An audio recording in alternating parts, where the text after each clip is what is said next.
Herkese merhabalar. Kanalıma hoş geldiniz. Bugün sizlerle birlikte Batum'a gidiyoruz. Ama her şeyden önce kanalıma abone olmayı, beni Instagram'dan takip etmeyi unutmayın. Benim Batum'la ilgili hiçbir bilgim, hiçbir fikrim yok. Şimdi Sarp sınır kapısındayız. Batum'a geçiş yapacağız. Buradaki ayrıntıları da anlatmaya çalışacağım. Çünkü 2025 yılı sonunda bir şeyler değişmiş diye duydum. Hepsini anlatacağım, paylaşacağım. Ve Batum vlogumuz başlasın mı? Başlasın. O zaman... Aferin, öğreniyorsun.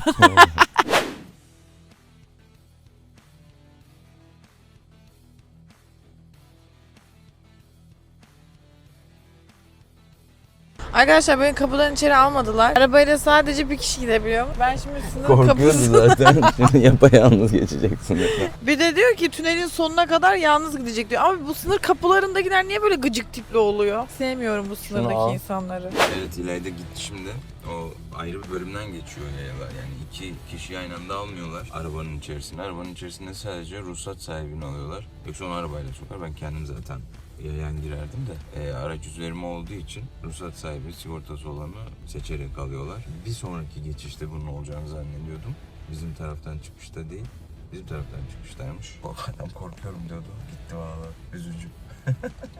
Allah'tan e-simlerimizi aktif etmiştik. Yoksa iletişim de kuramıyoruz çünkü. Yani buradan geçtiğin an telefonlar çalışmıyor.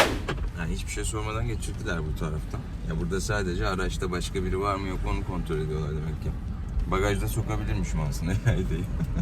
Evet, sınırdan geçtim. Hiçbir şeye bakmadılar. Bilmiyorum Tugay ne yaptı ama benim önümde kimlikle kağıt parçası, bir fiş gibi bir şeyle bir sürü giden insan vardı. Biz bence bilmiyorduk. Bilmediğimiz için pasaporta falan bastırdık. Şimdi Tugay'ı bulmam lazım. Ya yok, ortalıkta da yok. Ürkütücü bir durum. Telefon da çekmiyor. Yani şu an telefon çekmiyor. Sim aldım ama o da çalışmıyor. İlayda'ya ulaşamıyorum. Ne yapıyor bilmiyorum şu an. Canım karım benim. Nerelerdesin İloş? Evet, şimdi Gürcistan sınırını geçtim. Gürcistan sınırında da bir pasaport kontrolü yapıyorlardı. Çok rahat bir şekilde geçtim. Tugay'ı arayacağım. İnşallah bulurum. Ben kapıdan geçtim. Bir de Gürcistan sınır kapısından geçeceğiz. O ilk geçtiğimiz kapı sadece kişi kontrolüymüş. Sonra bizim kapıdan geçtik. İşte ruhsatı ve pasaportu kontrol ettiler. Şimdi de Gürcistan sınır kapısından geçeceğiz.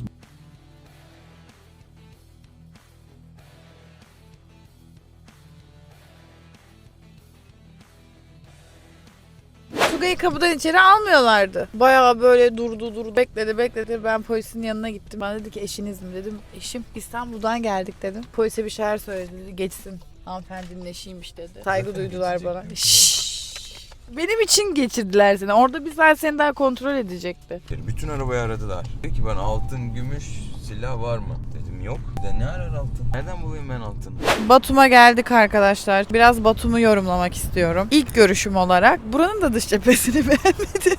Benim dış cephe problemlerim var galiba. Ya çok güzel ama niye boyamıyorsunuz ya dış cepheleri? Turistler için önemli yani dış cephe. Baksana çok kötü. Onun dışında burada bir tane ters McDonald's varmış, çok meşhur. Bakın şöyle. Ters McDonald's. Şu an sabah saat 10.30 falan ama burası bizim yolumuzun üstündeydi. Sınır kapısına çok yakındı. Dedik önce buraya bir uğrayalım, burayı görelim. Bir daha buraya geri dönmeyiz. Zaten vaktimiz de kısıtlı. Çok kalmayacağız burada, sadece bir gün. Rize'den çıkınca uğradık. Şimdi McDonald's'a giriyorum. Böyle değişik farklı şeyler var. Kahvaltı şeyi bunlar herhalde. Bak böyle bir şey alabiliriz. Olabilir. Var, kahvaltı menüsü küçük bundan muhtemelen. Güzel, tamam, onu deneyelim işte. Kahve de var içinde. Tamam. Seç bakalım. Kaç para bu? 10.95.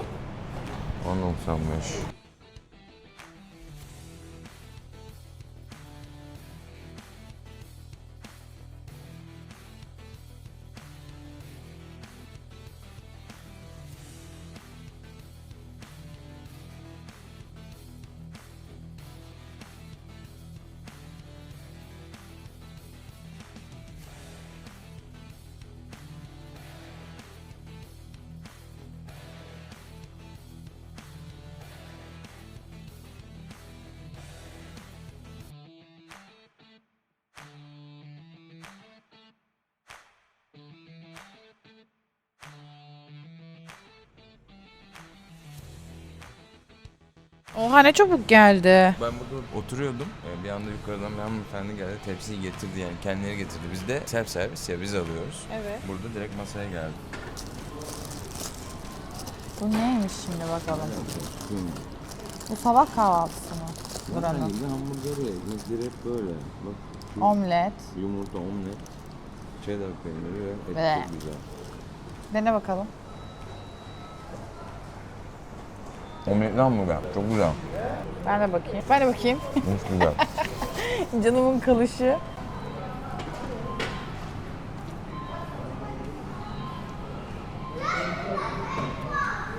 Çok güzel be. Harika. Keşke Türkiye'de de olsa bundan.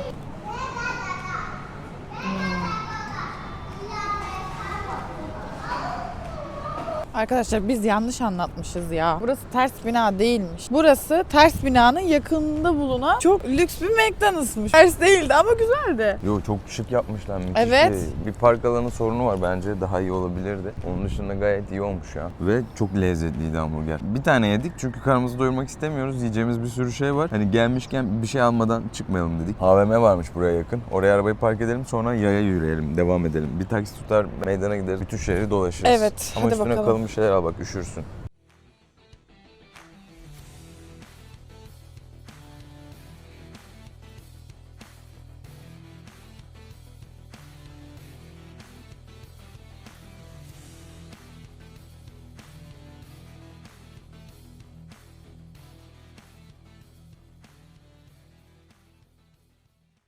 Şu anda Avrupa Meydanı'ndayız. Bu da Medea heykeliymiş. Bu meydan gezilmesi gereken yerler arasında. Bence güzel bir meydan burası. Bence de güzel bir meydan. Kötü değil Binaların zaten. falan mimarisi güzel. Avrupa'yı He, bak. andırmıyor mu? Evet, mimarisi güzel. Bunda güzel bir mimariyle buluştuk. Herkes fotoğraf çekiliyor. Güzel, beğendim. Türk iş restoranlar da varmış. Tabii ki burada Türk yemeği yemeyeceğiz. Heykelde altın mı tutuyor o? Ne tutuyor? Bilmiyorum Göremiyorum. özelliğini. Ne Güzel, anlatıyor güzel. bu heykel? Hiçbir fikrim yok. Hadi gidelim buradan. Heykelin önemini anlatmayacak Yok mısın? ya, anlatmayacağım. Ben tarih programıyım.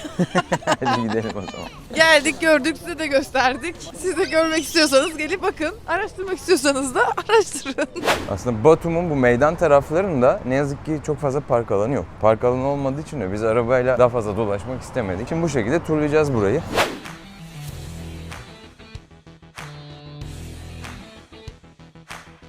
Meryem Ana Kilisesi'ne geldik arkadaşlar. Bir de kapanmamız gerekiyormuş. Kilisede kapanmamız gerektiğini bilmiyordum. İlk defa öğrendim. Farkında mısın? Bütün videolarda kapalıyım ben genelde.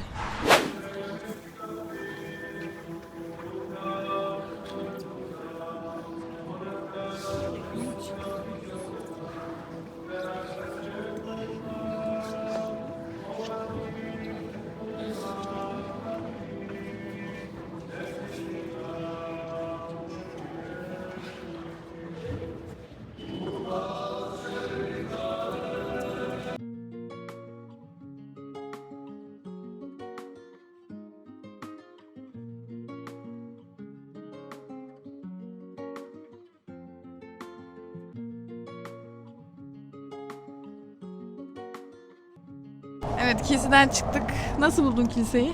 Manevi olarak çok duygu yüklüydü orası. Bir cenaze töreni vardı sanırım. İnsanlar sıraya giriyor, bir şey var, onu öpüyorlar. Arkasından mum yakıyorlar, dualar ediyorlar. Ben camiye girdiğimde ne hissediyorsam bu insanların da suratında onu görüyorum, onu yaşıyorlar yani. Ben de camiye girdiğimde duygulanıyorum, manevi olarak çok yüklü oluyorum. Bir de bir taraftan cenaze vardı tabii. İnsanlar üzgündü. Ağlıyordu. Biz de çok çekim yapmak istemedik. Evet. Zaten çekim yapmak da yasaktı. Ben biraz çekebildiğim kadarını çektim. Kilise de genel anlamıyla mimarisi falan çok güzel bir kilise. Onu da çok beğendim Evet, bu ben arada. kilisenin mimarisini çok beğendim. Şimdi nereye gidiyoruz? Bu turumuz çok hızlı geçmiyor mu? Daha dolanacak çok yerimiz var. Evet, şimdi Pirosmani diye bir yere geldik. Burayı bize taksici abi önerdi. Ya aslında biz şeye gelecektik. Lagun diye bir mekan varmış. Oranın haçapurisi çok güzelmiş. Aynen. Oraya gelecektik. Ama abi dedi ki kesinlikle dedi buraya gidin, buraya gidin. En iyisi burası dedi. Şöyle içeri giriyorsun. Biz dedik ki herhalde boş burası. Ama içeri giriyorsun, koridor o kadar uzun ki. Belli bir yerden sonuna kadar gidiyorsun ve oda yapmışlar. Çok güzel bence. Localar Oda. var, evet. Onları da gösteririm yine. Kocamanmış ya. Bu kraliyet olduğu için belki büyüktür bu kadar, bilmiyorum. Vereyim mi bir dilim? Elini al da. Al sen. Evet, portakal suyumuz. İlayda'nın Çok narenciye pahalı ya. limonatası. 15 lira verdik buna. Niye verdik bilmiyorum. Tadı da çok kötü. Hadi bir tat bakayım, merak ediyorum. Haçapuri. Sıcak mı? Peyniri farklı. Acar peyniri diye bir peynirmiş bu. Hamuru nasıl? Güzel. Afiyet olsun. Pide ya. Düz pide. Sadece peyniri farklı bir pide. Çek bebeğim. Çek bakalım. Bu saat kulesi. Bunu her meydana koymasalar olmuyor. İstanbul'a gelin, orada da her meydanda özellikle bir saat kulesi vardır. İzmir Saat Kulesi meşhur. İzmir Saat Kulesi, Zeytinburnu'da da Saat Kulesi var. Herkes de orada. Dikiltaş Saat Kulesi, Yakında bizim Kemerburgaz'da da yaparlar. Ankara'da da Saat Kulesi var. Oo, güzel meydan. Bence Avrupa Meydanı daha güzeldi. Ben burayı daha çok beğendim mesela. Avrupa Meydanı'nı çok beğenmedim. Sen çok beğendin oradaki heykeli falan ama beni o kadar Oradaki cezbetmedi. mimari daha iyi. Bence daha yeni bir yer orası. Baksana buradaki publar falan kapalı. Yazın mı açıyorlar acaba? Saat Kulesi her yerden gözüküyor. Bir de fotoğraf çekilmek için bence burası çok daha iyi.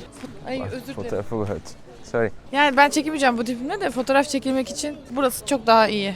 Şu an bu tiple çekilmek istemiyorum. Şey değilim yani, o fotoğraf çekilmek için süslenip püslenip günler öncesinden kombin yapan kızlar vardı ya, ben şuraya gideceğim, şuraya fotoğraf çekeceğim. Buraya gideceğim, burada fotoğraf çekileceğim diye. Ben onlardan hiçbir zaman olmadım. Şimdi fotoğraf çekileceğim, anı biriktireceğim.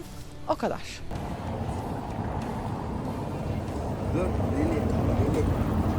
Sen de bizimle geliyorsun. Hadi gel. Senin kuyruğun yok mu? Ya sen nereye geliyorsun ya? Ya sen nereye geliyorsun ya? Sen bizle mi geliyorsun? Sen nereye geliyorsun? Ha, ne oldu? Ne oldu, bizle Tanıdı gelemezsin. seni galiba. Olmaz. Olmaz bir tanem, sen yerinden ayrılma, tamam mı? Ha, güzellik. Çok da güzel ya. Dombiko. Dombiko. Takıldı Minnocuğum. peşimize. Geliyor valla. Artık 3 kişi olarak devam ediyoruz kanala. Hadi bakalım. Senin adın bundan sonra Dombiko. Dombili olduğun için. Dombiko. Az yaşlı galiba. Bacaklarında ağrısı var yürürken. Evet, şimdi Ali Nino heykeli varmış burada. Onu bulmaya çalışıyoruz. Ali ve Nino heykelinin anlamını biliyor musun? Evet biliyorum. Nedir? Ali ve Nino varmış. Yine bir şey uyduracak ya. Hiç güzel çıkmıyor değil mi şu an? Kafanı biraz öne çıkarman lazım ha. Ama o zaman mikrofon... Çok gereksiz bir şey olmuş. Benim hiçbir şeyden zevk almayışım Ya, gereksiz diyorsun ama giriyorsun içine. sıkıcı bir şey. Evet, şu an burası liman bölgesi galiba. Bak, Ali ve Nino orada.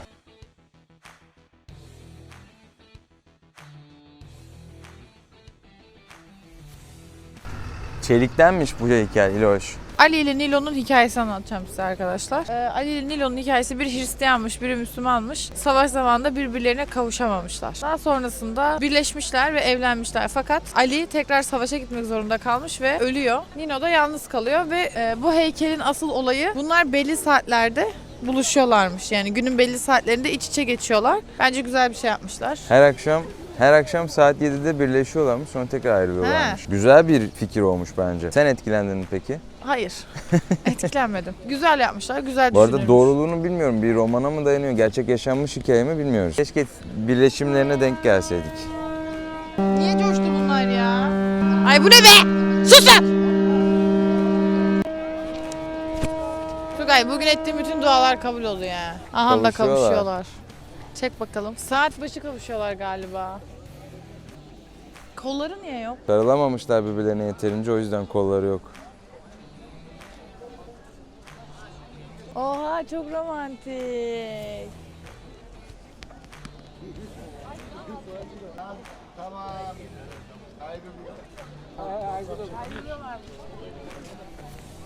Duygulandın mı? Bu ayrılık ve birleşme beni duygulandırdı. Çok güzel anlatmış. Bence duygusal. Leyla ile Mecnun için de böyle bir heykel Türkiye'ye yapılması gerektiğini düşünüyorum. Ha, dönme dolap çalıştı. Senin benimle hep dönme dolaba bir hayalin vardı. Bu bir ilk ve bunu Gürcistan'da gerçekleştirdik, Evet. Batum'da. Demek sen o yüzden yıllardır bu hayalimi gerçekleştirmiyorsun. Hani çok daha harika bir yerde, isterdim ki İtalya'da binelim ama. Güzel oldu. Ama manzarası güzel. Ali ve Nino'nun olduğu yerde biniyoruz şu anda. Evet. Tam tepede seni öpeceğim. İkimiz aynı tarafa oturunca bir şey olmaz değil mi? Ya bilmiyorum, bir ufaktan yumuluyor Bir gibiyiz yamuldu ama. sanki. Bir tane Notebook diye bir film vardı. Çok severim o filmi. Birlikte izlemiştik, hatırlıyor musun? Orada da bir dönme Evet. dolap sahnesi vardı. Hatırlamıyorum ama olsun. Benim en sevdiğim film o ya. Neden hatırlamıyorsun? Hatırlamıyorum ama anı da bozamam şu an. Bir daha izleyeceğiz. Bu aktivite 10 lari. Yani Türk parasını çevirince 160 lira falan yapıyor.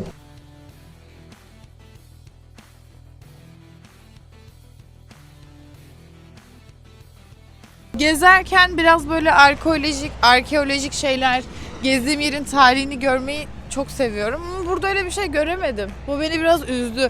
Belki yanlış bölgedeyiz. Bilmiyorum. Ama görmek isterdim yani. Bu bizim için Batum turu yani. Gürcistan tamamı bundan ibaret değil. Tabii canım. Tiflis var mesela. Orası da çok güzel diyorlar. Evet, doğru. Bu Alfabe Kulesi sanırım. Kocaman. Şu arkamda gördüğünüz de deniz feneri sanırım. Ben şu taşa oturayım. Evet, İlayda'nın uykusu gelince bunu yatak gibi gördü. Benziyor da yatıp uyuyacak şimdi. Yatmayacağım. Donarsın vallahi, hava buz gibi. Pis olmasaydı yatardım. Buranın en ünlü restoranlarından birine geldik. Kinkali House No 1 diye geçiyor burası. Kinkali yiyeceğiz. Eğer böyle söyleniyorsa bilmiyorum. İlk kez yiyeceğim ben de. Bu yemeği Batum'da en güzel yapan yer burasıymış. Bir de tabii haçapuri de söyledim yanında. Çünkü orijinal haçapuriyi denemedik. Sabah yediğimiz kraliyet haçapurisi diye geçiyordu. Bir de bunları çok övüyorlardı. Gazozları, armutlu gazozu ve tarhunlu gazozu. Peki Gürcistan'ın misafirperverliği hakkında ne düşünüyorsun? Birazcık suratsızlar bence. Kimsenin yüzü gülmüyor. Mesela bizim orada bir misafir geldiğinde, bir restorana girdiğinde, yabancı da olsa, Türk de olsa fark etmez. Hemen güler yüzle karşılanır, hoş geldiniz denir. Ya da karşılanmıyorsa bile masaya geldiğinde çok güler yüzle konuşulur, teşekkürler vesairesi. Resmiyet vardır tabii ki ama bu kadar böyle soğuk yaklaşılmaz. Burada insanlar bence çok soğuk. Mesela yolda arabayla giderken çok fazla korna yedik. Bizim plakamızın yabancı olduğunu gören hemen korna basıyor. Bence Türkleri çok fazla sevmiyorlar. Bizi çok fazla sevdiklerini düşünmüyorum. Ben başta ilk sınırdan çıkarken böyle bir teyzeye pardon dedim. Teyze bana durdu ve böyle baktı. Sonra ben dedim ki neyse önyargılı davranmayacağım. Belki böyle değil. Biraz daha ilerledim. Sonra bana yine böyle baktılar. Daha böyle Batum'un içine girdikçe insanların böyle şöyle bakışlarını çok fazla yakaladım ve teşekkür ederim diyorum. Böyle falan. Bir şey yapmadık ya. Gezmeye geldik sadece. Biz kendi ülkemizde krallar gibi ağırlandık. Girdiğimiz yerde misafirperverlik, hoş geldiniz efendim. Hele yani girdiğimiz son 2-3 yerde Rize'de mükemmel ağırlandık. Ne geldi İlayda?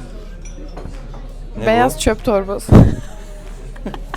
Balenciaga'nın son çıkardığı çanta. Şimdi Adı ne bunun adı? bilmiyorum adını. Bu işte adı.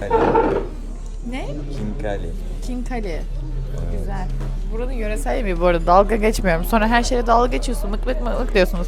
Dalga geçmiyorum. Neye benzediğini söylüyorum. Ben sanatçıyım. Sanatçı gözüyle baktığımda bunlar beyaz çöp poşetleri. Nasıl yiyeceğini biliyor musun? Bilmiyorum ama yan masadakiler eliyle yiyordu. Bu elle yeniyor. Yerken sapından tutuyorsun, ısırıyorsun Çok sert. ve püf diye içine çekiyorsun. Ben böyle bir şey yapmak istemiyorum. Bunu sen Ama yapar mısın? içindeki aromayı alman gerekiyor. Yoksa Tamam. anlamı yok. Ama bunu sen yap.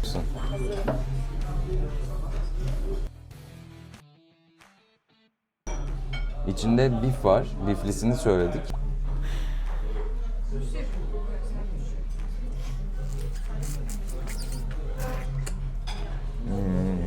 Hamuru daha kalın değil mi? Dökülüyor suyu.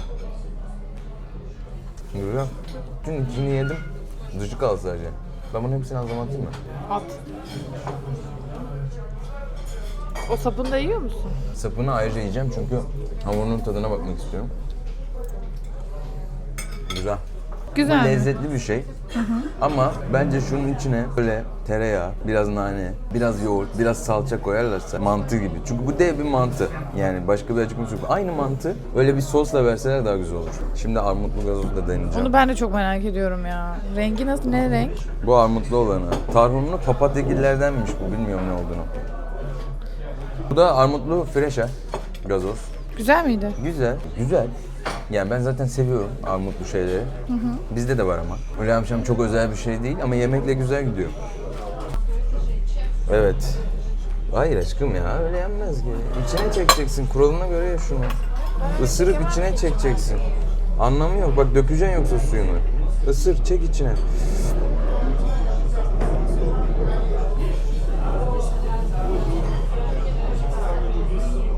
Bu arada içine o suyu hapsetmek kolay değil bence. Nasıl yapıyorlar? Pişerken hamur delinebilir, delinmiyor. Onu bilmiyorum. Hamur zaten delinecek gibi değil bu arada. Özel bir hamur. Kalın biraz değil mi? Yorum? İçindeki köfte tek başına güzel ama hamurunu beğenmedim. Çok kalın. Güzel açılmış, güzel yapılmış. Buna mantı sosu yapsan ama çok güzel olmaz mı? Evet, çok yavan geliyor tadı ve ben beğenmedim. Bunu deneyelim mi mantı soslu versiyonu? Bunu kim yapacak? Sen yapacaksın hamurunu, ben de gerisini yapacağım. Hamurunu ben yapacağım. Hamuru zor yapılıyor bu arada. Emeğe saygı. Yani belli ki zor bir hamur bu. Kolay bir hamur değil. Ben bunu yapamam. Bir sürü çeşidi vardı. İşte domuzlusu var, mantarlısı var, peynirlisi var. Tavuklusu vardır belki. Burada yoktu ama etlisini aldım tabii. Ben devam edemeyeceğim galiba. Bunu sen yersin. Bunu deniyorum şimdi. Bu neydi? Şu muydu? Bu armutlu, evet. Bu. Hı hı. Çok güzel kokuyor. Kokusundan Çok niye güzel tadı. bahsetmedin? Güzel ama bu Sprite'a benziyor biraz. Armutlu Sprite. Güzel içecek. Ben yemekle yerim yani. Evet güzel. Bu arada Kinkali ile de çok yakışıyor. Ben iced tea istedim. Burada benim yüzüme baktılar böyle iced tea falan diye. Yok galiba iced tea burada. Bunun tadına bakacağım bir de. Bana koysana. Oo bu yeşil. O yeşil. Tamam yeter. Neye benziyor sence? Rakıya benziyor. Hayır canım, anason yok içinde. Aslında benziyor rakı gibi. Rakı Evet tadı azıcık bu. var. Evet, ona Yeşil periye benziyor. Yeşil beri benzemiyor ya. Anasonlu gazlı içecek gibi. Armutlu daha iyi, bu bana göre değil.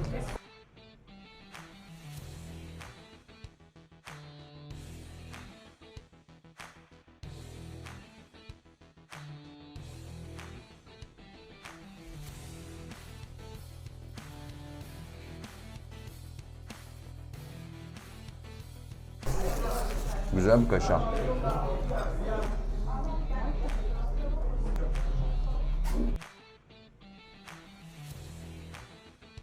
Tugay o kadar güzel yemek yiyor ki ben onu yemek yerken izlemeyi çok seviyorum. Ve o yemek yerken ben doyuyorum. İştahlı iştahlı ağzına atması çok hoşuma gidiyor. Peyniri bir değişik. Sıcak mı çok? Değildi. Değil bence. Güzel, beğendim. Aç mı değilim acaba? Beni çok böyle şey yapmadı ya. Türkiye'de en iyilerini yiyoruz da ondan. Deneyeceğim şöyle. Pidesi hamuru çok ekmek gibi değil mi? Çok cezbetmedi beni. Özür dilerim. Gürcistanlı izleyicilerimiz de varsa özür dilerim ama çok bayılmadım. Bilmiyorum. Belki yediğimizlerle alakalı olabilir. Tugay'ın damak tadına uydu ama benimkine çok uymadı ya. Ben galiba Rize'de daha iyilerini yediğimiz için çok etkilenmedim. Şimdi markete gideceğiz. Daha sonra da hemen sınır kapısına doğru yola çıkacağız. Çıkarken zaten çok sorun olacağını zannetmiyorum. Yine pasaport yeterli olacaktır. Ama girerken hani yarın bir gün buraya gelecek olan vatandaşlarımız var ise özellikle araçla girecekseniz araç sigortası çok önemli. Kapıda hemen soruyorlar zaten sigortanız var mı yapalım diye. Ben önceden yaptırmıştım. O yüzden kapıda sıra beklememe gerek kalmadı. Daha fazla para ödememe gerek kalmadı. Eğer siz de gelecekseniz öncesinde kendiniz yapabilirsiniz bunu. E-SIM'i de biz internet üzerinden aldık ama kapıda da e-SIM satıyorlardı yani. Tabii girince zaten bir sürü dövizci var, e-sim satan yerler var. Birçok mekanda kart da geçiyordu gerçi. Biz çevirdiğimiz parayı çok kullanmadık. Zaten çok yüksek bir miktar da çevirmedim. Bizi idare etti rahat bir şekilde. Ne aldın? Neymiş? Vallahi şu an sadece Pringles aldım. Türkiye'ye geldi artık biliyorsun değil mi? Hayır gelmedi. Geldi ama çok böyle seçkin yerlerde var. Herkes Aşkım almıyor. ben o seçkin yerlere de baktım. Hiçbir yerde yok. O yüzden. Bir de burada Buradan indirimdeydi. toplu. Aldık. 7 lirayı. Çok yoruldum ya. Saçım başım dağıldı ama bu marketi gezmezsem içim rahat etmeyecek. O yüzden marketi gezip iPhone'lara bir şeyler baktın mı? alacağım. Baktım tabii ki de. Bakmaz olur mu? Evet, yorumunu alayım. iPhone'lar yani Türkiye'ye göre çok ucuz. Tabii bizde vergi sistemi olduğu için 80 bin lira burada fiyatı. Artı bizde 80 bin lira daha yani 2x 80 oluyor. Keşke buradaki gibi almak kolay olsaydı. Kayıt ettirince, vergileri de düşürünce aynı fiyata denk geliyor ama Evet bizim maalesef. Şurada bir şey gördüm. Çok merak ettim. Gel bakalım. Doğranmış meyve gibi duruyor, şeftali. Ve çok güzel kokuyor. Şu armutlusundan alacağım ya. Bu çok hoşuma gitti. Hem Ejin'e de tattırırız. Ejin de soruyordu. Bir de Tugay bunlardan aldı. Şundan 15'leri. Abla Bakalım, bizi dövmeden. tadına bakacağız. Merak ediyorum. Bizim cevizli sucuğa benziyor yani. Burada meşhurmuş bu da. Çok alınıyormuş. Pastalar, pastalar, dan. İlayda şuna bak. İçinden jeli taşımış. Beyaz çikolatalı mı bu? Çok güzel gözüküyorlar. Türkiye'de niye yok bunlardan? 10 lira yani 170 lira. 8 lira bunlardan. En de attık sepete. Bu en sevdiğim çünkü eşim bana bunlarla hep sevgiliyken küçük sürprizler yapardı. Bir de tofiyle. Tofi burada var mı? Tofi yok. Ve burada kaç paraymış bu? Neyce yazıyor burada anlamıyorum ki. 300 lira falan işte. Çok uygun. Bir de böyle çikolatalar var. Ben şundan almak istiyorum. İstanbul'da da var onlar. Bundan yok. A101'de satıyorlar. Bundan. Vallahi ara ara Almıyorum geliyor. o zaman. Toybox mu? Oha Toybox yaşıyor mu? Sen yaşıyor musun? Neredesiniz siz? Aa Tugay bu senin sevdiğin şeyden değil mi? Ne o? Bu diyorsun ya kırıyorum ben falan diye. Rusların bundan alıyorum. Kaç lira? 6.95. At bakalım sepete. Evet arkadaşlar sonunda vlogumuz bitti. Eve dönüyoruz. Yoruldum. Daha Ben de yol çok var bir de. yoruldum. Saçım başım halime bak ya. Hiç bu kadar kötü Şimdi- hissetmemiştim. Rize'ye döneceğiz. Bu gece de orada kalacağız. Ondan sonraki günde yola çıkacağız. İstanbul'a dönüş. Artık tatili bitireceğiz. Nasıldı? Yani Batum güzeldi ama biz herhalde sabahın erken saatlerine çıktığımız için çok yorulduk. Sanki okuma yazma bilmiyormuşum gibi hissettim. Çünkü alfabe farklı. Yani buradaki esnafın hiçbiri genel olarak İngilizce konuşmuyor. Evet. Sayıları bile hani how much dediğin zaman rakam olarak bir fiyat bile söylemiyorlar. Gürcistan'da bizi sevenlere de buradan selam gönderiyoruz. Kötü bir şey söylemedik yani. Sadece farklı geldi bize. Hepinizi çok seviyorum. Kendinize dikkat edin. Kanalımıza abone olmayı. Videomuzu beğenmeyi unutmayın. Teşekkür ediyoruz. Hype de edin. Hoşçakalın. Biriniz nerede?